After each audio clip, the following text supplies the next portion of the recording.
right? A lot of parents come in and they say, tell me what you said. And it's not something that can be deconstructed, reconstructed from that tactile strategy. It's learning how to be present in it, to attune with him, to attune to myself, to be in resonance with each other so that I can start to build trust.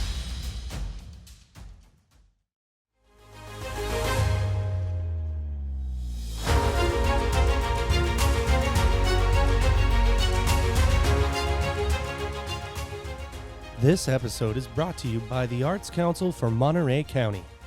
What makes life feel real? It's expressing yourself, finding your people, and using art to heal, grow, and be heard.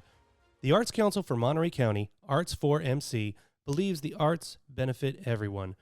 They bring art into schools, community centers, and public spaces, and support students with scholarships, workshops, and programs like Poetry Out Loud and Youth Poet Laureate. Whether you're an artist or just looking to be inspired, your journey starts here. Learn more at arts4mc.org. That's arts, the number 4, mc.org. And remember, they're also proud sponsors of this podcast. So thank you to the Arts Council for Monterey County. What up, what up, what up? Welcome back to Offline Expression. I am your host, Jeff Henderson, and I'm with Victoria Jones. Say hello, Victoria. Hello, everyone. We're back. Today we are excited to welcome a special guest, MegAnne Ford. Say hello to the people. Hello. I'm excited to be here, Jeff and Victoria. Thanks for having me. Absolutely. Right before we press record, we went diving deep into the fact that you're on the East Coast and we're on the West Coast. And I just marvel at the beautiful things we can do with technology. It's not all doom and gloom and sadness and all that stuff. There are some beautiful ways to connect with people. So we're really excited to welcome folks from everywhere. So thank you for taking time out of your day to join us. Yeah, I love that. I love what you said, using technology for good. It's like I tell my clients, it's not the thing, it's how you use the thing. And everything can have good or bad qualities based on taking accountability of how we're using it. That's right. And you know what? Sometimes just bringing it into your conscious awareness is half the battle. Oh, it's like the start. Yeah, exactly. And it's a start with anything, right? I mean, we're going to dive right in. It's a start with 12-step programs. Denial. Number 1, you got to admit that there's an issue going on. And if you can't do that, the rest does not even matter. So this is a good opportunity to always remember that there have been some pretty amazing advances that connect all of us. So we're excited about that. We're right. Yeah. So thank you for being here. I know you're, you said Virginia.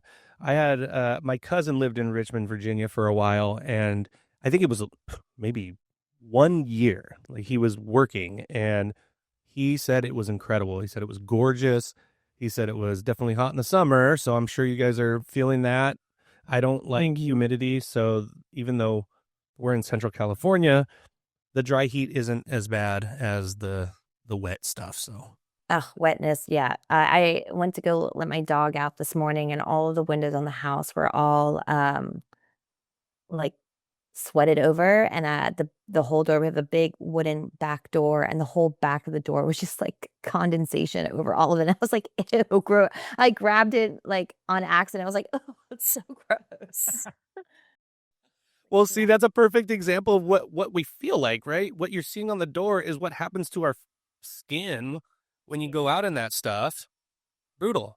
Yeah, it's a love-hate. I mean, we get all 4 seasons, so there's that, but also, I mean, the extremes, the extreme cold. Like this winter, my husband is a PE teacher, and he, right after his winter break in Richmond, I don't know how much of our news made national news, but we had a water crisis for the whole city, for like 3-4 days, had no water. Like yeah, wild. Yo. It was, yeah, and it was a big, I mean, Richmond is the capital of Virginia, and so the whole city city proper lost water, and so his winter break extended a whole nother week on top of winter weather too.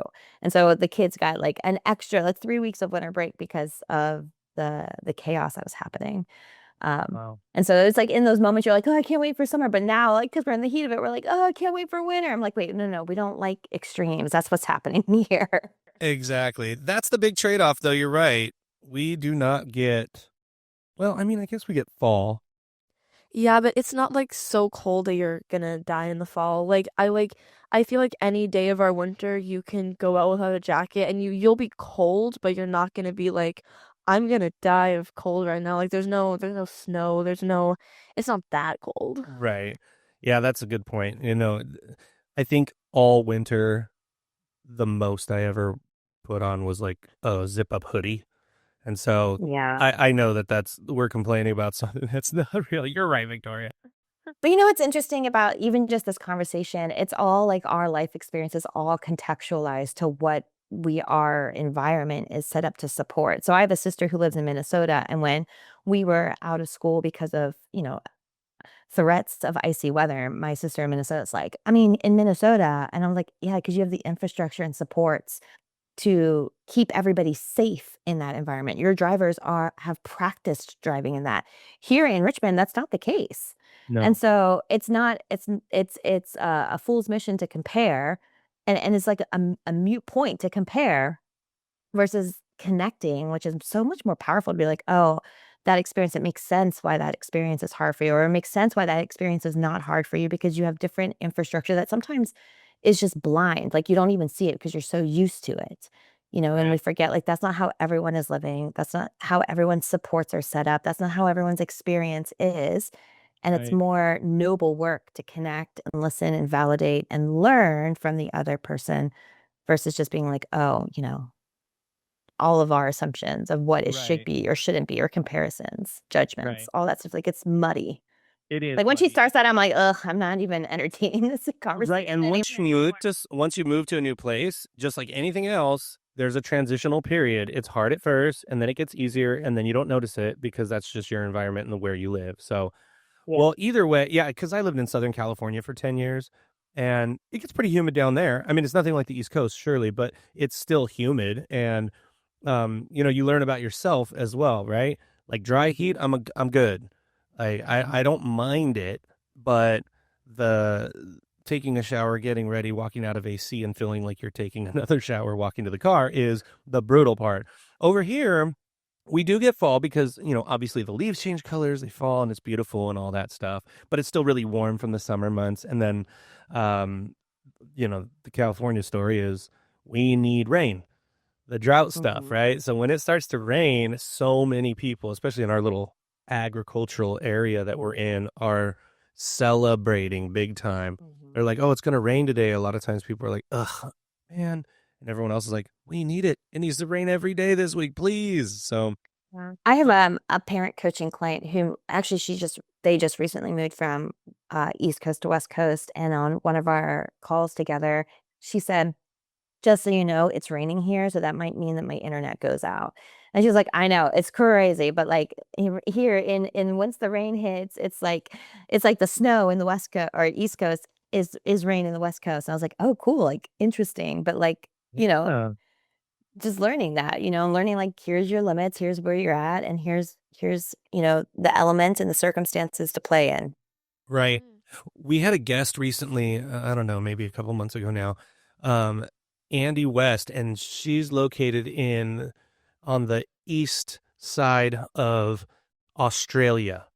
And Mhm. and every day when she gets up, if there's no sunlight, like everything's solar powered, so if there's no sunlight in during that day, stuff doesn't turn on. Like the whole house, like the refrigerator, like everything. And You know who's so, got the best boundaries? Electronics. right. Electronics has the best boundaries. They give you warnings. They say, "Hey, you got to plug me in." Oh, you're gonna ignore it. You're just gonna try and white knuckle power through because I'm just gonna literally turn off. And like, what a great way of just being like, yeah, a reminder that boundaries are neutral, boundaries are safe, and like what a lesson that electronics and in that space can like teach us that it's okay if there's no sunshine. It's okay to actually just power down for a little bit, wait for the sunshine, then come back online. Yeah, you can learn a lot from technology. That's two so far. That's so insightful. I love that. That's really Yeah. smart. You know what? I think we were talking the other day about, if you have your phone and let's say you charge it overnight, right? And so in the morning you get up and you have a full battery and off you go. And then maybe sometime around, you know, 3 o'clock, you're down to maybe the 20% mark, but you still have a long day ahead. So you might plug it in for half an hour or something, get up to maybe a 50 or 60% mark, unplug and go on. But if you don't charge it overnight and you start your day at 20%, and then it's starting to die, you're frantically trying to feed it power, then you have issues for the whole day. And your mom and I were talking about this, and we were saying how fun it is to think of like the relationship, like the way that's similar to the human body and the need for rest.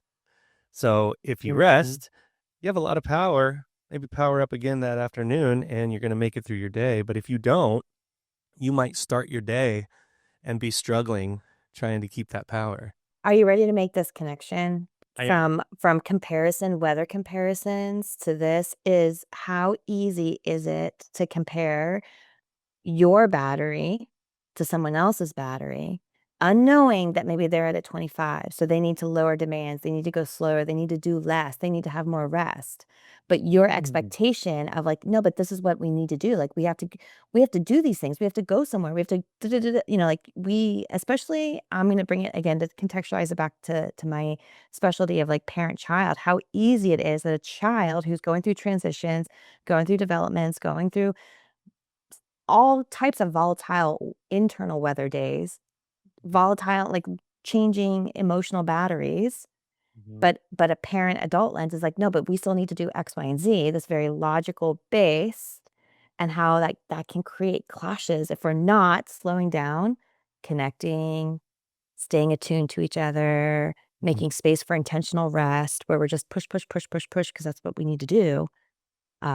How that can like again create such strife in relationships versus like what you're saying is what if we were to honor it, check in, honor it, communicate about our needs, communicate about where we're at, make time for intentional rest, lower demands so that we can meet everyone there.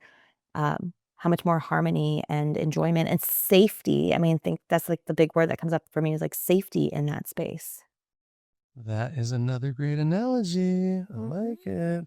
And, that's a perfect segue. We got off to a hot start. We just came out swinging. So now, before we go any further, because we're going to come back to that, please introduce yourself to our listeners. Tell us who you are, what you do, and a little bit about you. A little, a summary, a snapshot. Give us a rundown. Yeah, thanks. I didn't even realize that I hadn't done that yet. Yeah, my name is MegAnne Ford, and I am a parenting coach. So I help parents who are feeling run down, feeling burnt out, feeling even, I mean, really hard, vulnerable things to even admit, have awareness around, resentment, burnout, anger, disgust, even in their relationships with their family units. And they come in and have a safe space, that safe space I was talking about, safe space to really process, learn, admit, have awareness that it's okay that things are bumpy, that things are not going how you want it, but let's lower, like I just said, let's lower demands, let's get some things settled, and then let's learn better habits, tools, even communications skills and styles so that you can go out and practice in those everyday moments so that things become less stressful for everyone. That's pretty cool. That's really cool. And I think that burnout is so universal these days, Mhm, especially in our quickly moving society. Like there's such high expectations and everything just moves so fast that if mhm, you're not moving fast, kind of goes back to what you were saying about the battery, checking in where are people at. If you're not moving as fast, it's not that you're not as productive as so and so, it's that you feel like you're not pulling your weight sometimes. It feels like you're not keeping up. And so mhm. that feeling kind of pulls you down even farther. when it's really okay. And we have to remind ourselves that for centuries, 1,000 years, whatever you want to say, the human race was like, you didn't get news right away. You didn't see or communicate with anybody that was outside of your immediate area, usually. And things were very, I'm going to accomplish this task hands on today, and hopefully I finish. If not, I'll keep doing it tomorrow. And now there's just this overwhelming amount of stuff that you could be doing all the time. The work would never end. You could be getting better on something, practicing something, talking to somebody, connecting, writing, running, exercising, whatever. And in the meantime, there's all the cool stuff that you're supposed to be keeping up on so you can be a part of the conversation. There's like the time space compression is like beautiful because it connects the world and it like brings so many opportunities, and like it's why we can talk to you here today. But there's also so much comparison and so much like other things that comes with a world that's so interconnected. Well Yeah. said. Urgency, immediacy, instance. Yeah. So, what brought you to this field? I mean, parenting coaching is really special and important. And obviously, it's one piece of that puzzle, the family dynamic, but there's a ton of difference between a coach and a therapist.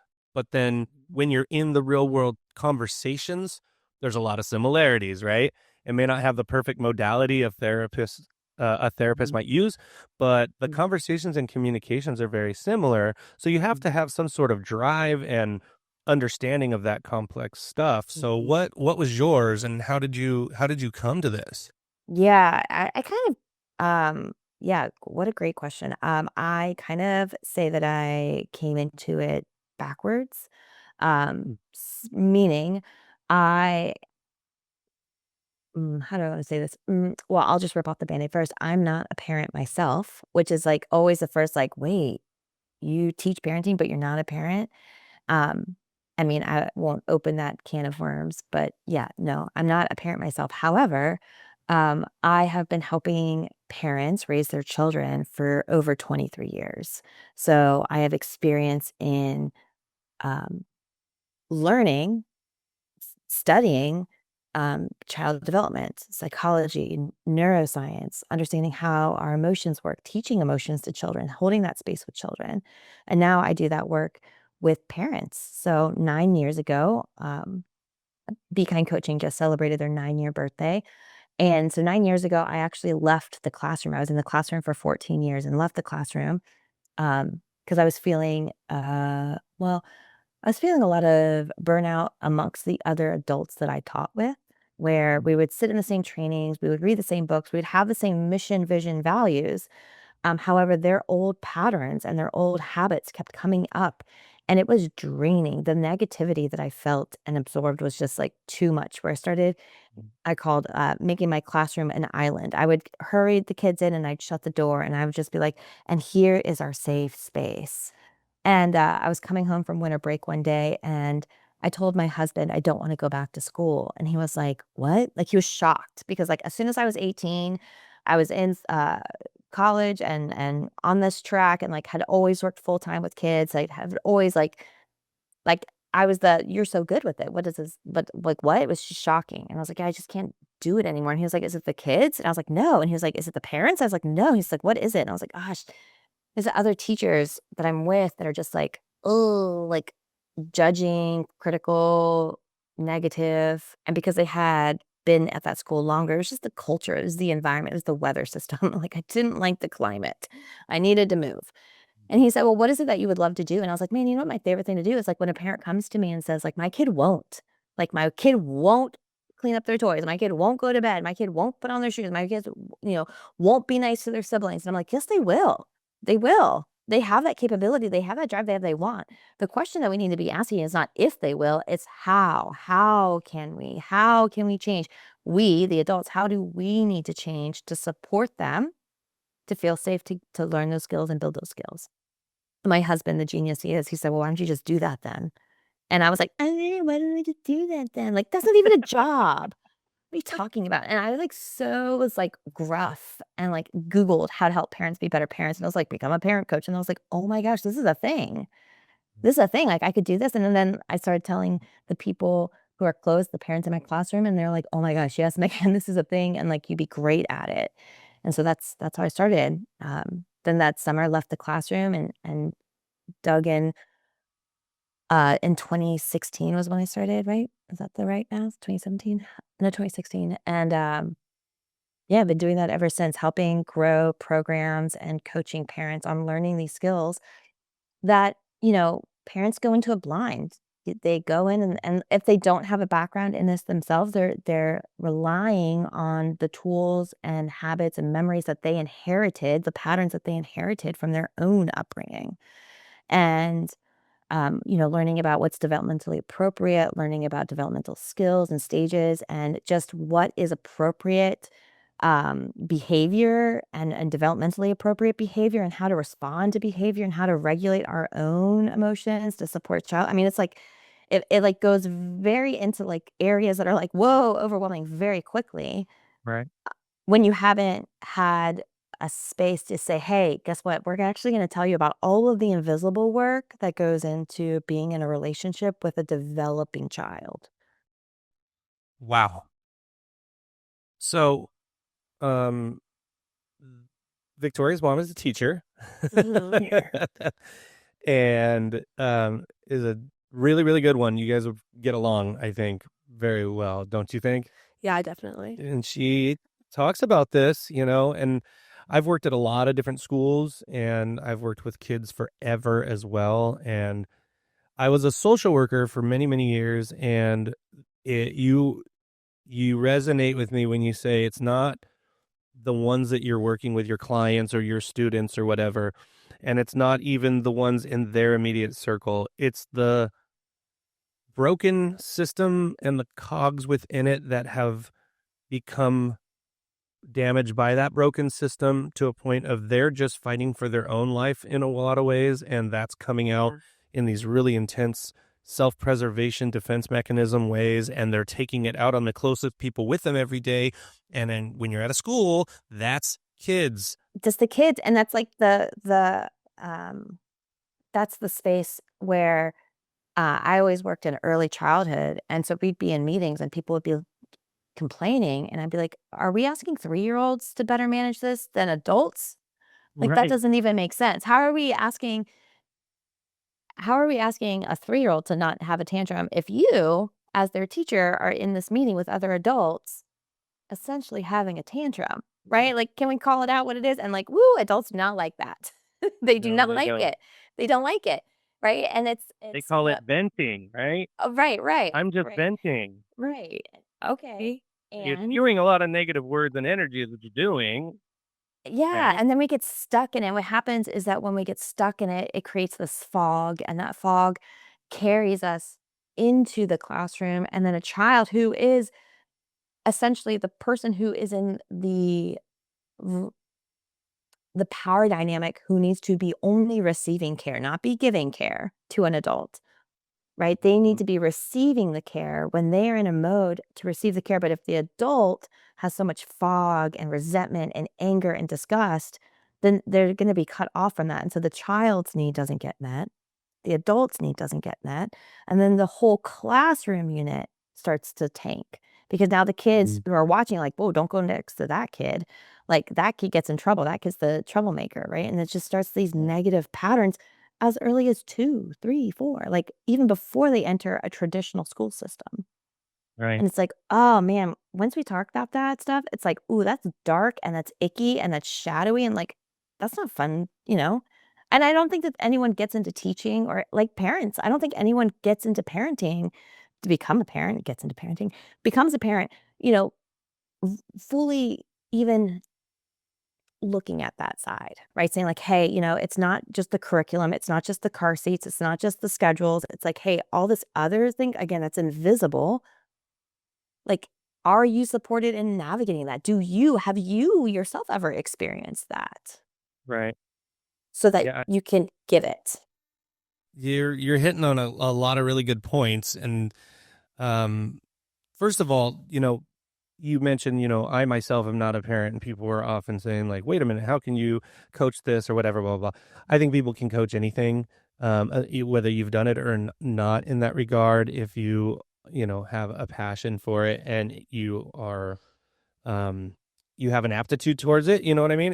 Mhm. If you're good at it, you're good at it, and if you're saying stuff that's having positive results, then so what, And right? like even if you've never been a parent, everyone, hopefully most people, majority of people have experienced being a child and having parents. And so even though you're not a parent yourself, you've been on the other side of that Mhm. relationship. So I feel like everyone still has some amount of insight on parenting, and especially if you're passionate about it and you like look into it more because you have had that relationship, hopefully. I Yeah, and Right. No, perfect I think that you example. made Yeah, exactly. a really great point, Victoria, because that's what we're doing here, or what I'm doing here is I'm dethroning the person, essentially the person who has power. I'm dethroning you from your power lens. I'm asking you to shift in to the centering the child who has the lesser power in that relationship. Hmm. Some may use oppressor and oppressed, or of power giver, power, need giver, need receiver. There's different ways to frame it, but what we're doing and what I do is I push back on that. I push back on that person who has been throned in that relationship of having the power and say, look, your intentions are great. Like, you want to be a good parent, you love them, you know, you know that they love you, like all of these good intentions, but I'm actually looking to the impact. Like, are those intentions fueling your behaviors so that it has the desired impact? And in order to assess impact, that's a dethroning to shift into like, let's center the child and what are they Hmm. receiving in those moments of stress? What are they receiving in those moments of need? And let's center there. And like you said, that doesn't it doesn't necessarily mean that you have to be a parent in order to do that. You just have to be able to be skilled to say, take perspective taking of let's center the child. Yeah, Mhm. yeah. I definitely think sometimes as a teen, and not always the most with myself, but just in general, that parents forget that school and going through like adolescent life is hard on us too. So they're like, I work every day, like I've given you everything that you have, like, and like we were talking about burnout earlier, and like I feel like some parents are not the most understanding of teens being tired. It's like you just go to school, like you're still living for free. You don't have to carry it as much as I do, but Mhm, still going through a school day and like being a teenager, it's still difficult, and it's still mhm. normal to experience burnout. And so I just feel that as a teenager. Absolutely. Yeah, I would argue that it's even more because you're also going through the most vulnerable, like developmental stage of your entire life, and everything is changing, all while navigating the intensity of the school system and the social Mhm. interactions and stuff. So, you're right. That's a good point. And we forget, right? Once someone has achieved something that's done, we've survived it, we forget it, right? It's even just as like a child who is 4 or 5 learning how to tie their shoes. And that's stressful. That situation is stressful. They're learning something, and, like, as an adult, it's like, "Come on, it's just tying your shoes. I do that every day, all the time. You watch me do it all the time." It's like we can minimize it, and we dismiss it Yes. so quickly as, like, "This shouldn't be stressing you out. Like, this isn't that big of a deal. It's just tying your shoes." But we forget that that stress is matching their load, and that situation, even though it's, quote, unquote, "just tying their shoes," that's a stress. They're experiencing stress. Yeah, like, that Right. is what's stressing them out. It doesn't stre it does not stress you out if you already know how to do it. Like, it doesn't Mhm. stress you out if you've already lived it. So similar to what you're saying, Victoria, a lot of adults were like, "Oh my gosh, school is shouldn't be like, you've got it this is cake. This is cake, right?" But it's like, "No, it's cake because we've already lived through it. We already have survived it. And we're on the other side of it." And it's, again, more exciting of a conversation to be like, "Wow, I see you going through it. Let me connect to you in it. Let me say like, wow, this is really I'm proud of you for going through stressful things. And like what can you need um to be supported in it?" Yep. And all the oh my gosh, I love this conversation so much. So much because like I'll throw myself on the chopping block. When my older kids were young and they're 23 and 21 now, they like I did my best, but there are so many things I wish I could go back and handle differently. So many interactions where I did this exact same thing. And like, you know, you can justify it all you want. There's always I'm sorry I did this, but no, that's not going to be helpful. But at the same time, I can be reflective and go, yeah, in my career as a social worker, that's why I left it. After 11 years, like I was at advanced journey level, could have retired, been there forever. And I literally was watching it kill me, kill my family relationships.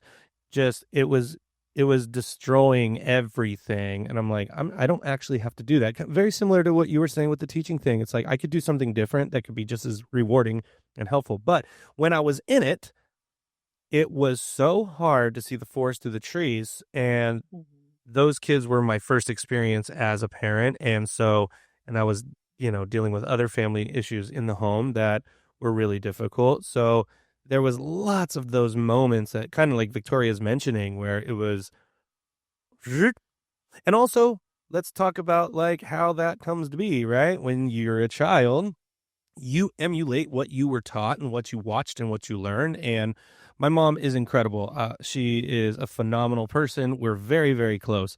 She will be the first to admit that when she was parenting me, she was doing the best she could, of course, and way better than my grandfather did. Of course, we get better and better and better, better. But saying things and flexing on that power dynamic you're talking about, that throne that we're given, was like the end all be all. So like you could literally never be right as a child. And you could never be wrong if you were the adult, because eventually you'd come to the bottom line, which is I'm the parent, you're the child. Done. That's Matilda. Over. Danny DeVito and Matilda. I'm big, you're small. I'm smart, you're dumb. And it's like, whoa, when you can take a step back and just witness that, you're like, ooh, Danny DeVito, no. That is so damaging. And thank God Matilda's so awesome. It's just like, actually, you're small, dude. Like, I'm not buying any of the stuff you're selling. My youngest son, he's 10, and it's a totally different world. He's getting all the good stuff because I've learned so much since then. And we still have our moments, of course, but the communication is so important. The patience is so important. And even when we're stressed out, it's hard to always look at them and think, I need you to do this thing because we've got 5 minutes to get it done. And okay, let's go ahead and try this again. How can I help you? And it's not an easy thing. So parenting coaches are so important because you have to literally learn that through lots and lots of practice. Yeah, the word patience came out, stuck out to me when you talked about that, because I think patience is a very safe trait to kind of go into talking through this. So patience is one of the things that people come to me and they're like, oh, I want my, not only do they say like, well, I want my kid to be more patient. And I'm like, okay, well, what is your relationships with patience like? We're gonna let's start to look at how are you modeling patience? We forget that patience is a skill, is a muscle that is stretched in not patient moments, waiting in traffic. You're 10 minutes late, there's an accident, your GPS is recalculating, and you're like, that's the time. Yeah. That's the moment to be like, oh wait, I need to practice patience, right? Right. Okay, this is actually where I need to be practicing patience. So I did an experiment the other day where I was with a 20-month-old.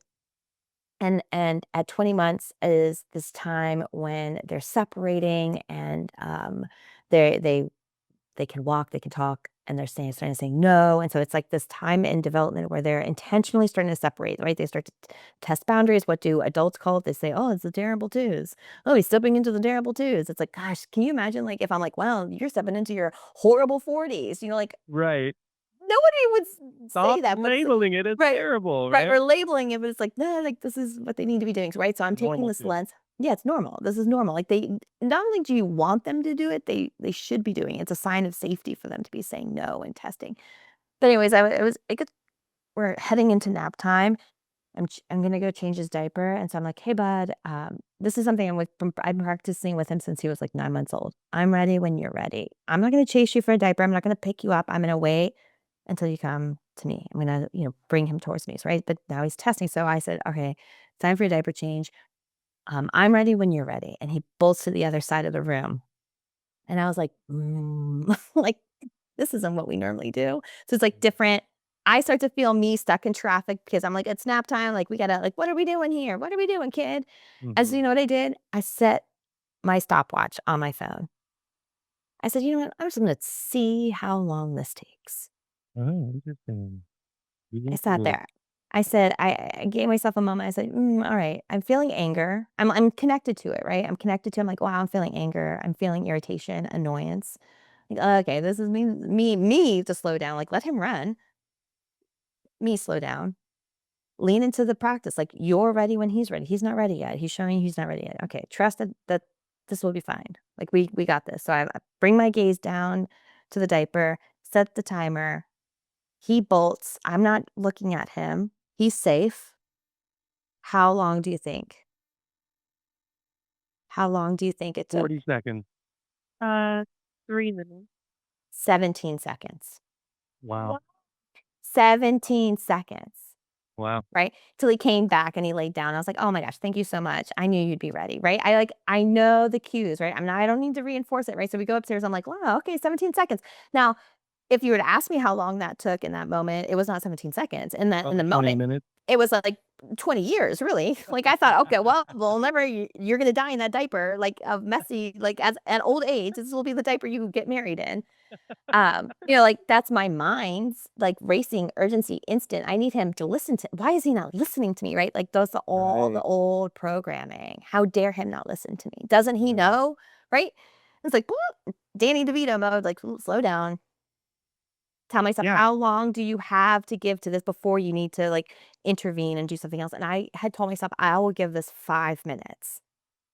Like, Yeah. I will give myself 5 minutes. I will give him 5 minutes, and then I'll move into another intervention, right? Like, another way to, like, maybe bring the diaper towards him, kind of, like, work towards finding that.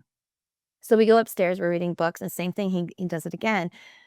He always gets books, he brings it over, we read books until he goes down, lay him down, and he did the same thing, where we get up there and he bolted to the other side of the room, and I'm like, "Oh, he's doing it again." And I'm like, "Well, it makes sense he's doing it again because he's testing." He's saying, like, "Who can I get away with what and when?" Right? Like, he's learning where the boundary is, and my role is not to chase him, not to follow him, not to grab him, because then it's like, "Oh, now we're reinforcing this as a game."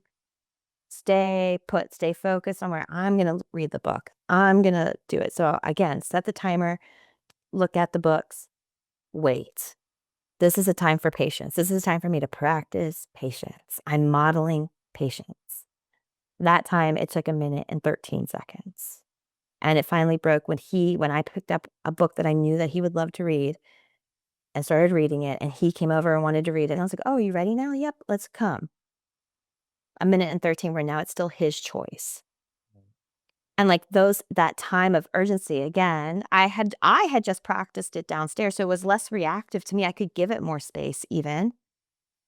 Because I was like, all right, I know, I have trust. I have proof now that he'll come. I can start to lower. Again, I said 5 minutes. It took 1 minute and 13 seconds. But in that moment, that 1 minute and 13 seconds, again, felt like an eternity.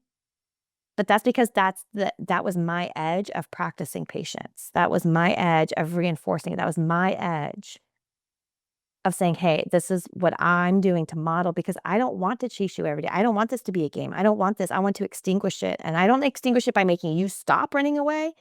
I extinguish it by saying, hey, that doesn't gonna work for me. Yeah. And the modeling of that is so important to, Like, you tell us the story, right? Wonderful, amazing, it works, right? And then mom's going to try it themselves, and raw emotion takes over, cannot see the things that you're talking about being able to stop and see. The invisible work, moment. right? Yeah. It's invisible. We try to mimic it. And this is where social media, a lot of people will talk about it, talk from the product stage, right? Someone will hear the story or see it and be like, oh, I can mimic it, without understanding the mental work, the mental sensations, the mental connections, the ongoing, like, routines, the relationship between me and this little boy. It's not mimicable. You can't mimic it, right? It's learning how to be present in it, to attune with him, to attune to myself, to be in resonance with each other so that I can start to build trust. And that's it's a living document, and it's not something that can be deconstructed, reconstructed from that tactile strategy, right? A lot of parents come to me and they say, "Tell me what you said. Tell me what you said." And I'm like, "I can tell you what I said," and it falls flat because it's more about understanding how to say it, use nonverbals, using verbals, and knowing how to communicate in a way that it lands. It's just not what I'm saying. It's not magic, bippity boppity boop. It's not just the script. It's the acting. But yeah, and people, we always, human beings, I guess, really do still remarkably underestimate the power of nonverbal communication. It's not what you say, it's how you say it. It's what is your face doing? Do you look frustrated? Are you sternly staring? Are you saying it through your teeth? You could say it a bunch of different ways, but if that's all emanating from you, they absolutely feel that. And so, like you said, the work itself is you have to do it for you first before you can turn around and offer it. And it takes a lot. And even for people, that have studied this stuff, like you were saying, like you have all this experience and all this education and working with kids and everything. And in that moment, I'm feeling anger, I'm feeling frustration, I'm feeling impatient. Those things still hit us. We're still human beings. I mean, I constantly deal with this with kids that I work with and have to just talk myself off that ledge sometimes because it's like they're doing what they're supposed to be doing. So it's always amazing how the opposite of what you think is going to work is actually what works. It's so crazy. Chasing him around wouldn't have worked. It wouldn't have worked. It would have reinforced it, and I'd be chasing him every single time, and he would be more reactive to it. Right. Right. Yeah. And I was like, really, I tell people a lot of this work is because I'm lazy. Like, I don't want to chase you. I actually have a broken foot right now. I'm in a boot. Like, I literally can't chase you. So there's a frustration with that too. It's like, ugh, even if I wanted to, I can't because of this leg and the human body's. And the only reason I could still do my job was because I had set up these routines since he was 9 months old to practice this. Like, he knows that I'm not going to chase him. Right. Right. And so, like, I was very grateful, like, even with a broken foot, like, thank God I was doing this work earlier so that now it's not even an option. It benefits both of you. And children aren't dumb. That kid knows that your foot's messed up and you're hurt. Absolutely. 100%. Absolutely. And taking that invitation to slow down and taking that invitation to, like, no, like, because of my broken foot, my battery at 100% is actually at 60%. Right. Why? Because I'm in chronic pain. I'm in pain.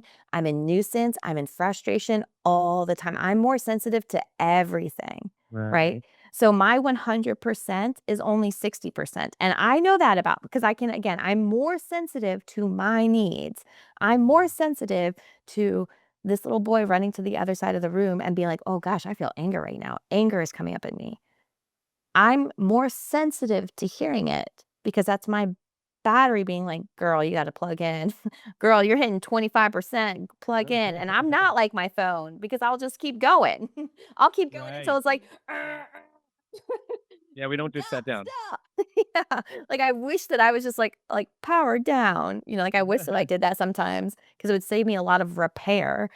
And that's kind of to hint back at what you're speaking to before is that whenever someone starts hearing about this or even hearing that story and they're like, okay, I'm gonna try what she did, right? Mistake, because we then put the onus on perfection. And if it didn't quote unquote work, then it's not gonna work. And we move on to the next.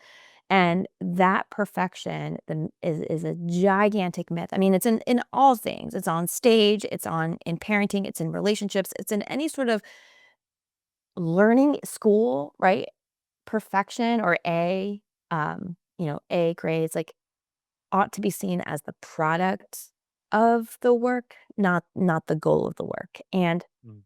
that perfection um, is I mean, I'll bring it into a statistic within attachment and relationships is a parent only really needs to get it right 20% of the time, right? 20% of the time you need to be on it to start to develop a secure relationship with your child, Mm. where they can trust that what you say is what you mean, and vice versa, that you'll be there, that they can communicate their needs and you'll understand and meet their needs. That is 20%. And where I think we forget is like 20% is like, oh, okay, I only got to get this like right 20% of the time. It's like a really like, okay, I got this, Mm. right? What we forget is that the other 80% doesn't mean that you get just to be a turd, like that you don't have to do it. It's like the Yeah. other 80% is when you miss, that you work to come back and repair it, right? That's like if a kid's crying and you're like, "Oh, you need to change your diaper," so I change your diaper and you're still crying. Like I've missed. It doesn't mean like, "Well, look, I've tried. This is part of my 80% that I've gotten wrong." It's like, "No, no, no. Keep going so Mhm. that you can meet the need of the child." So it's not about perfection, about getting it right the first time, getting it right every time. It's about being in tune with like, "Oh, I've taken a misstep and let me get back on. Let me say I only have to get it perfect 20% of the time." Mhm. I mean, I would even not say that, but like 20% of the time. But that other 80%, I'm still in it to say, oh, I need to work to repair, work to recover from that Yeah. mistake so that I can, fill the need and meet the need. And that I feel like takes pressure off too, that it's not about getting it right. It's not about having the right thing to say. It's about saying like, okay, whoop, this was a miss, and how can I course correct to make it land? What's up, all you expressionists out there? Do you need reliable IT support and more for your business? SPJR Computer Consulting delivers comprehensive solutions tailored to small and medium-sized businesses. From seamless technical support to professional website design and effective online advertising, we keep your budget in mind. Don't miss out. Visit spjrsolutions.com today. That's spjrsolutions.com. Your business deserves the best. Yeah, and if kids are, if you start looking at dethroning and kind of equaling, leveling the playing field a little bit, what you got to remember also as a parent is, okay, so I am old enough to know that I went through that phase and they are going through this, but Mhm. can I be a little bit humble and realize that I'm now going through a new experience and learning something too? Parenting is one of the hardest jobs in the world, and parents usually, hopefully, love their kids and want to do it right. So they're terrified of making a mistake. So that adds extra pressure and stress. And then you're blowing it sometimes and you feel really bad, but you don't know what to do. And so recognizing that you're learning is It's the important. perfect ground for the denial, Right. right? That's how it's like, no, it's too much. I have to get it right. Because if I admit failure in this, if I admit a mistake, then that means I'm bad. Right. And like that would cause harm to the child. It's like, no, no, no, no, it's not. It's like, hey, let's say, oh, we've made a misstep. Like, wow, I really don't know how to do that. Like, I don't know how to not chase them around. Like, I just fall into that trap. Let me say, well, I'm not bad. It's just saying, hey, I don't like chasing. I don't like this stress. I'm like, let me learn how, right? We changed the question, not if you can do it, but how. How can you do Right. this differently? That's pretty amazing. So tell us about Be Kind Coaching. Like you mentioned it for a second. So this is your company, right? And you said you started it when? In 2009, I think you said? 2016. 16, Yep. 16. Okay. 9 years ago. Yeah. All Uh, right. And then, yeah, tell I us have about it. online classes and group programs. I work individually with clients over Zoom. I do all of my work over Zoom and pre-recorded classes and recommendations and a podcast. I have a podcast of my own. Nice. Um, yeah, and So cool. yeah. And yeah, I just help fill those educational gaps, fill those gaps of support so that parents can go out and make mistakes, come back and be like, "Hey, I tried this," and like keep going. Recent is a client is going through nighttime potty training their child, and Mm. she came very prepared with like, "I'm going to do X, Y, Z," and like someone said, "Oh yeah, just so you know, for some kids it's X, Y, Z, but for my kid it was actually the full alphabet 3 times. It took us 2 months." And she's like, "Oh, that's good to know." Like, "Thank you Yeah. for adjusting my expectations so that I don't give up too quickly," and being able to have that experience of others who are in it, but also being able to kind of stay in a space of learning to say, hey, what do I need to learn? Like, where am I putting on my own blinders that I can kind of like soften Mhm. and learn? And I teach a method called the C.L.E.A.R method, and I find it helpful in every relationship. It gave me a kind of a step-by-step method to walk through so that when I make those mistakes, when I'm part of that 80%, I can be like, wait, where was the breakdown? Oh, here it was again. Let me go back and make that recovery. And so it stands for the C of clear stands for connection. And that's the first step always is connect, connect, connect. And connecting means validating. It means being regulated, being able to regulate them so that the person receiving connection has the impact, right? We talked about intention versus impact, the impact of feeling seen, heard, and understood. Doesn't mean agreed with, doesn't mean condoned, doesn't mean wanting to foster more. Means that the other person on the receiving end of the care is seen, heard, and understood. After that step, then we can go into the limits. And the limits is what is the boundary? What's the limit, the agreement, the process? What is the defined boundary? Like, let's define it very concretely. And I say concrete because kids need to see it, touch it, feel it. Oftentimes we need to see it, touch it, feel it. Um, so it could look like writing something down. In 5 minutes, mom's going to turn off the TV, right? I'm going to sign it. You're going to sign it. We're going to set a timer so that now we know everyone knows what's going to happen in 5 minutes. After that's defined, then we can step into the E of empowerment, and empowerment is just choices. It's decisions. It's where we start to teach choices and decision making and letting them like make a I don't even like the terms good or bad choice, making the choice Mhm. and letting it be theirs, right? That little boy going back to the diaper store, he made the choice to run away. I had to find the limit. I'm ready when you're ready. I defined it. The diaper was out, like we all knew where I was at, and I was not moving from it, but he made the choice to run, right? Right. So that was me allowing him to step into empowerment so that he felt it.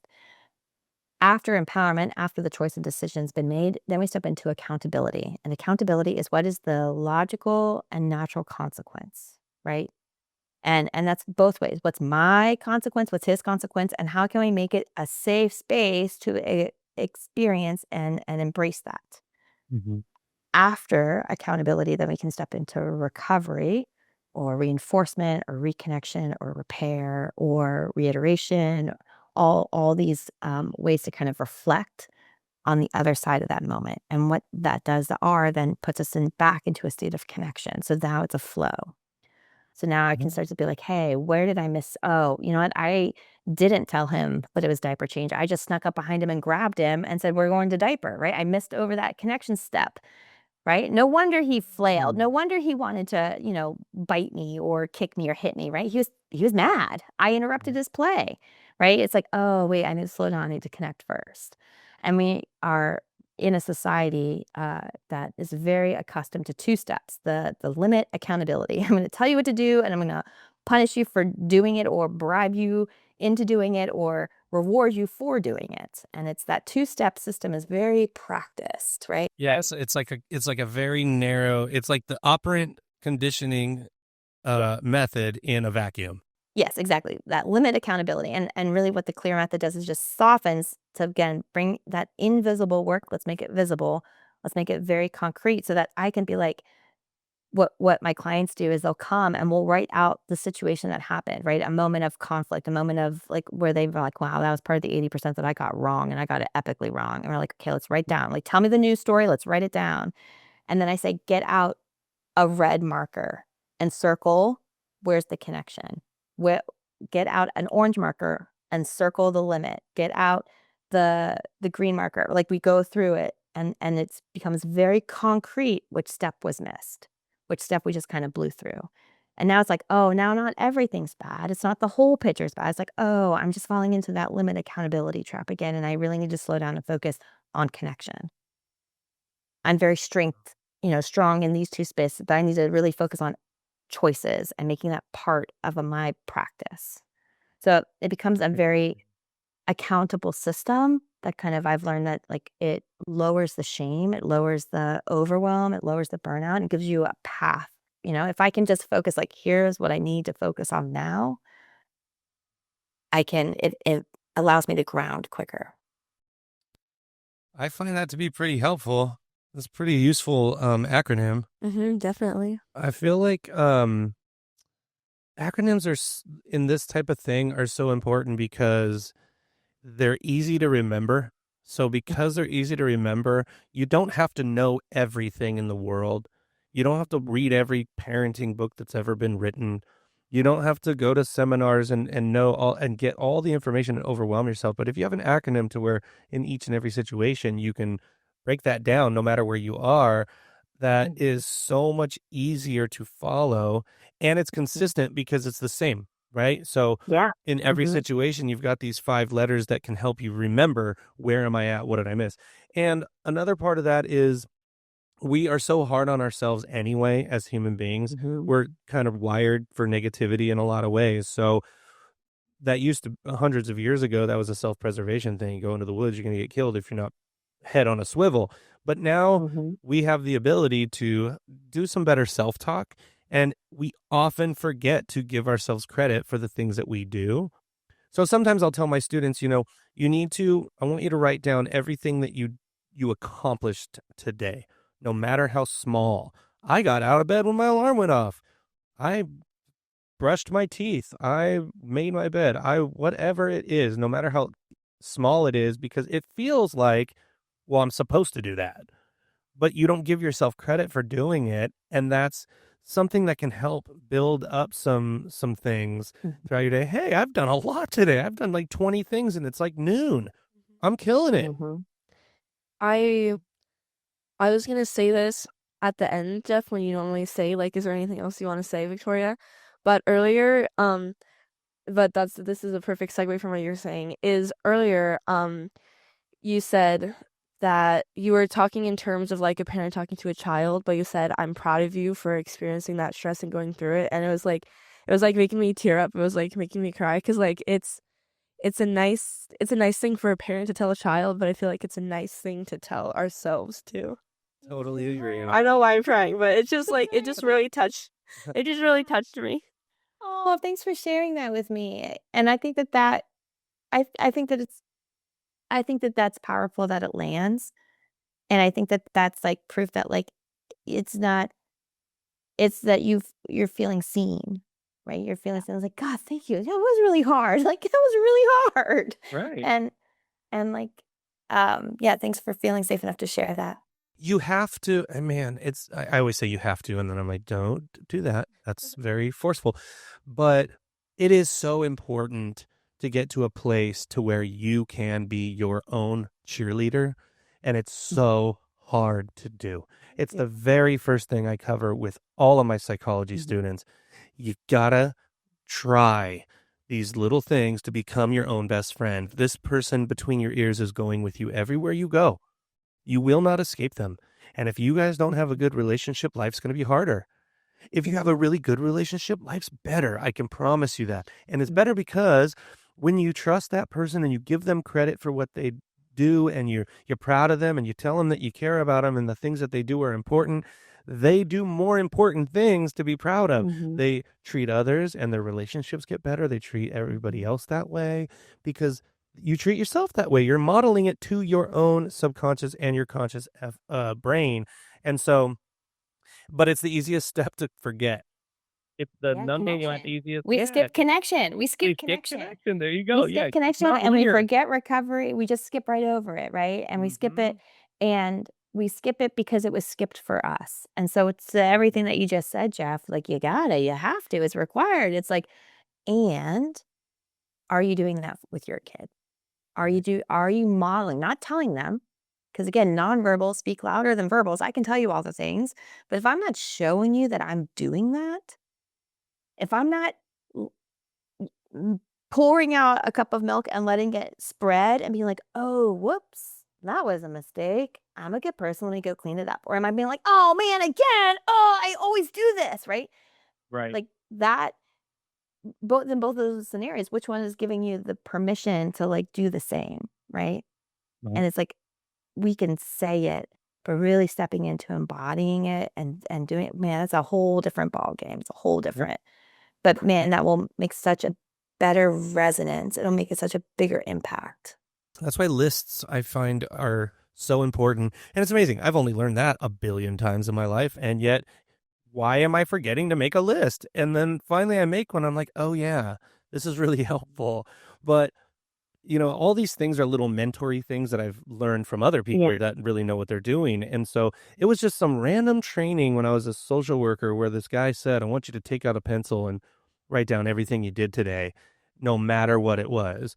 And I remember like sitting there, turning the page to keep writing on the back Mhm. because in one day between dropping the kids off at school, making a lunch, Mhm. we feel the pressure as a parent of I didn't do enough or there's still so much to do that Mhm. we need to stop and look back and go, okay, Mhm. you're doing a great job. Just keep it up. And that relaxes you. And then like Victoria was saying earlier about students, when parents get in that throne that you were mentioning and they forget that being a high school student is hard, being a middle school student is Mhm. hard, being in extracurricular activities and being tired and having all this stuff and then having to keep up with the world and all that stuff is Mhm. hard.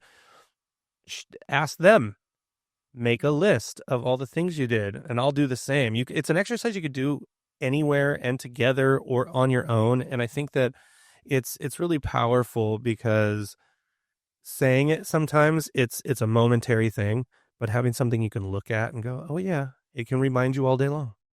I love that exercise, and again, making it concrete, making this invisible concrete, and once it's concrete, then we can have the experience of not only getting it out, but then reaping it, you're getting it in as well, so it's, like, Mhm. both in the bottle, out of the bottle. Another, exercise, and it just came to me, Victoria, because it might land with you, um, is that, in 2021, I mean, this I didn't even know that we were gonna go there, but in 2021, I had an online harasser, and she was someone who was close in my town. She worked in the same building as my husband, and she did not like that I was a parent coach, and she did not like that I didn't have kids, and she didn't like my message at all, and she doxed me before I even knew what doxing was into a group that had hundreds of thousands of parents, and they came and they flooded all of my socials, all of my personals, and I mean, they were just saying vitriolic things, horrible Oh things. my They were god. signing me up for all sorts of programs that were going flooding and I was getting calls for consultations for all sorts of plastic surgery things. It was horrible. It was Oh my horrible. god. Yeah, it was horrible what I went through.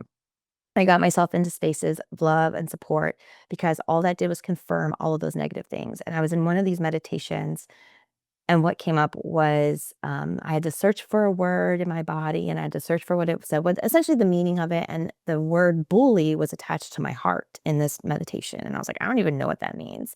And I sat with them more and I was like, oh my gosh, like they're so loud because it's already in me. Like I'm already believing this about me. And so I decided to go on a a journey of loving my inner bully instead of punishing it before instead of doing that. And so I'm looking at it right now. It's on the other side of my room. I had a journal and it was called 365 Love Notes to My Inner Bully. And my inner bully, anytime I would do something, I would be like, "Oh, I don't need to write that part of love note later." And I didn't write what the mistake was, but in it, I said, "Hey, girl, I saw you had a really hard day today. Like you were trying to do this, but this happened, and I want you to know I'm proud of you and I love you for showing up and doing it." And I wrote myself those letters consistently. And like that was like such a freaking love note of experiencing it because it was very easy to give into she harassed me for 9 months. It started in no, 11 months, excuse me. It started in August and it lasted until the next July. It was intense, but I was like, "You know what?" Rough year. It was a rough year, but it was a year of transformation where I was like, "You know what? Those voices were the voices that were modeled to me, right? MegAnne, you're not enough. MegAnne, you're too much. MegAnne, you're too loud. MegAnne, da, da, da. You shouldn't be doing this. You're bad. You're wrong. Blah, blah, blah," like all that bluff. Confirming all this imposter syndrome went Exactly. off. All of the things. So it's like, okay, no, no, no, no. If your inner bully was a kid in your classroom, you wouldn't be punishing them more. You'd actually be loving them and supporting them more. And so, like, that's what I needed to give to myself.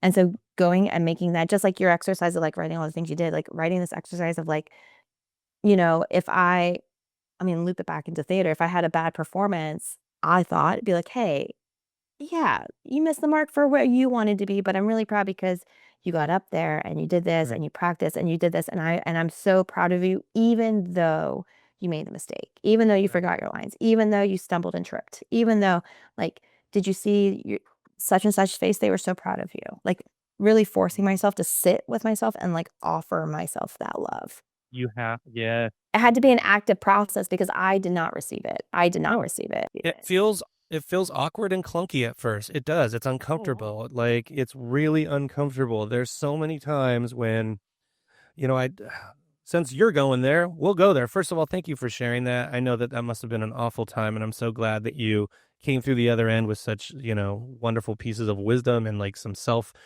stuff, some growth, and went like, oh, actually, you can't touch this. And what a great experience in the end. But I was talking to my daughter recently, and she's just going through a real rough time at 23 with her own 3-year-old. And there's a lot of complicated stuff there. And so one of the things that I told her, and I tell my psych students this as well, I don't know that they ever do it. I don't follow up with them because it's not really the point of the class, but I tried to convince them to. I tell them, I'm going to give you an assignment, okay? And it's not something you can turn in. Every morning when you wake up, before you leave the bathroom, after you're done getting ready and you're going to start your day, I want you to look right in your own eyes in the mirror. And I want you to say, I love you and I'm proud of you. And they're all like, oh, like just hearing that, like they were like, I'm not doing that. Okay. So then the second part is do it again before you go to bed. But also, if you can't, if that's a really uncomfortable thing and you just can't even go there, not even one time, I want you to ask yourself why. And is there if we expect other people to feel that way about us, and we can't look in the mirror and say it to ourselves and feel that way about us, how are we projecting what we want and need in the things that we do with the people that we care about? I think we'll find that we're projecting that discomfort, that, I don't really like that person, and that is insidious. It can take over. Now, if you do this every day, if you do it, the first few days are going to feel awful. They're weird. They're awkward. Like, okay, you talk to me in 30 days and tell me your life hasn't started to change. I guarantee it. I'll put money on it. 60 days? It's again like the inside, outside, inside. It's not necessarily about you giving it to yourself because that's pretty powerful, but it's on the being on the receiving end of it. The mirror is an important part. You could say it in your head all day. Great. Positive affirmations are awesome. Repeat it. Yep. Your subconscious is always listening. And guess what? How often do we do something like you drop a spoon on the floor and you go, oh, you idiot. Why would you call yourself something so horrible for dropping a spoon, right? Like, it's these little things that we're so quick to say mean things to us. Why is it so hard to say nice things to us? So it takes years of practice. It is uncomfortable. It can be clunky. It can be awkward, but do it. It's free. Yeah. Anyway, Victoria, you are the bomb.com for saying what you said, by the way. It kind of sparked this new, deeper level that we're in, and I appreciate that because, we love to get into that. Let's get into the stuff. Let's talk about the stuff. So, well, we're still going at 1 hour and 6 minutes. I love us so much. So MegAnne, we do have to wrap up. So thank you. Oh my gosh, this has been great. And so last thing I want to ask you, this C.L.E.A.R method, your business, parenting, coaching, where can our listeners go to get information about you and your work and see what is available to them? Yeah, I think the best place to find me is at my website, bekindcoaching.com. Okay, good. And you said you had pre-recorded like series and stuff of this nature as well. Yep. Okay. And you can find all my classes. You can find my podcast is called MegAnne is Not a Parent But. And I'm on I'm on socials at MegAnne.Ford. Excellent. We are gonna be following you, MegAnne. This has been wonderful. Thank you so much. Anything you want to add, Victoria? Yes, I have one thing. why did I just blank? When you first joined the call, I was like, she reminds me of someone. And Pauline? no. Oh. And through the episode, I realized, I was like, you remind me so much of Drew Barrymore in the best way. And like, then that's the hugest compliment. I love Drew Barrymore. Oh, thanks. I'll take that. Totally, I see that. And also, you remind me of one of our close friends, Colleen.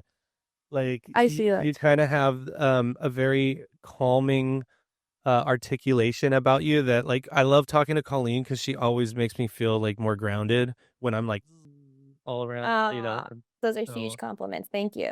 yeah, But absolutely. don't fight me. I mean, I can fight too.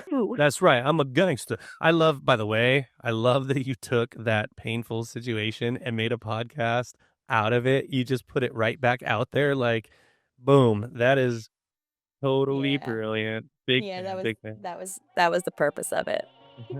Well, thank you so much. We're going to be going to bekindcoaching.com for sure, and we will be having you back. I really appreciate it, and thanks for being with us today. Bye.